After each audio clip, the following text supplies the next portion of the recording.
Sir ಇದು ಯಾವುದಕ್ಕೆ use ಆಗುತ್ತೆ ಸರ್ ಇದು? ಇದು ಲಂಬರ್ ಟ್ರ್ಯಾಕ್ಷನ್ ಅಂತ ಅಂದ್ಬಿಟ್ಟು ಹಾಂ ಸೊಂಟ ನೋವಿಗೆ, ಹಾಂ L4 L5 ಪ್ರಾಬ್ಲಮ್ ಇರೋರಿಗೆ, ಕಂಪ್ರೆಷನ್ ಇರೋರಿಗೆ, ಗ್ಯಾಪ್ ಇರೋರಿಗೆ, ಪ್ರೊಟ್ರೂಷನ್ ಇರೋವಂಥವ್ರಿಗೆ, ಕಂಪ್ಲೀಟ್ಲಿ ಲೋವರ್ ಬ್ಯಾಕ್ ಪೇನ್ ಇರುವಂಥವ್ರಿಗೆ ಇದು ಯೋಗ ಟ್ರ್ಯಾಕ್ಷನ್. ಹಾಂ ಇದು ಏನಂತಂದರೆ ಯೋಗದ ಒಂದು ಆಸನದಲ್ಲಿ ಹಾಂ ಆಸನ ಭಂಗಿಯಲ್ಲಿ ಈ ಉಪಕರಣಗಳನ್ನ ಉಪಯೋಗಿಸಿ ಹಾಂ ಮಾಡುವಂಥ ಒಂದು ಚಿಕಿತ್ಸಾ ವಿಧಾನ. ಇದು ಯೋಗ ಥೆರಪಿ ಅಂತ ನಾವು ಹೇಳ್ತೇವೆ. ಹಾಂ ಸೊ ಇದು ಮಾಡೋದ್ರಿಂದ ಸಂಪೂರ್ಣವಾಗಿ ಆಪರೇಷನ್ಗಳನ್ನ ತಪ್ಪಿಸ್ಬೋದು.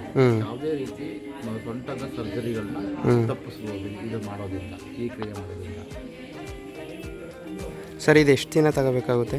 ಇದು ಮೊದಲು ಒಂದು ಮಿನಿಮಮ್ 3 ತಿಂಗಳು ಚಿಕಿತ್ಸೆ ಇದೆ. ಹಾಂ ಸೊ ಇದು 3 ತಿಂಗಳು ಚಿಕಿತ್ಸೆ ಮಾಡಿಕೊಂಡ್ರೆ ಯಾವುದೇ ರೀತಿಯ ಆಪರೇಷನ್ಗಳಿಲ್ಲದೆ, ಯಾವುದೇ ರೀತಿಯ ಔಷಧಿಗಳಿಲ್ಲದೆ ಕೇವಲ ಯೋಗದ ಆಸನಗಳಿಂದ ಯೋಗ ಚಿಕಿತ್ಸೆಯನ್ನು ಮಾಡಿ ಉಪಕರಣ ಉಪಯೋಗಿಸಿ ಸಂಪೂರ್ಣ ಗುಣಮುಖ ಆಗ್ಬೋದು. ಸರ್ ಡೇ ಬೈ ಡೇ ತಗೋತಾ ಇರಬೇಕಾಗಿದೆ? ಪ್ರತಿ ದಿವಸ ತಗೊಳ್ತಾ ಕಂಪ್ಲೀಟ್ಲಿ ರಿಲೀಫ್ ಆಗುತ್ತೆ. ಹಾಂ ಡೈಲಿ ಮಿನಿಮಮ್ ಎಷ್ಟು ಅವರ್ ಮಾಡ್ಬೇಕು ಸರ್ ಇದು? ಮಿನಿಮಮ್ 1 ಗಂಟೆ ಇದು ಚಿಕಿತ್ಸೆ ಇರುತ್ತೆ. ಹಾಂ ಮಾರ್ನಿಂಗೇ ಮಾಡಬೇಕು ಇಲ್ಲ ಈವ್ನಿಂಗು ಮಾಡ್ಬೋದಾ ಸರ್? ಈವ್ನಿಂಗ್ ಮಾರ್ನಿಂಗ್ ಯಾವಾಗಾದ್ರೂ ಮಾಡ್ಬೋದು.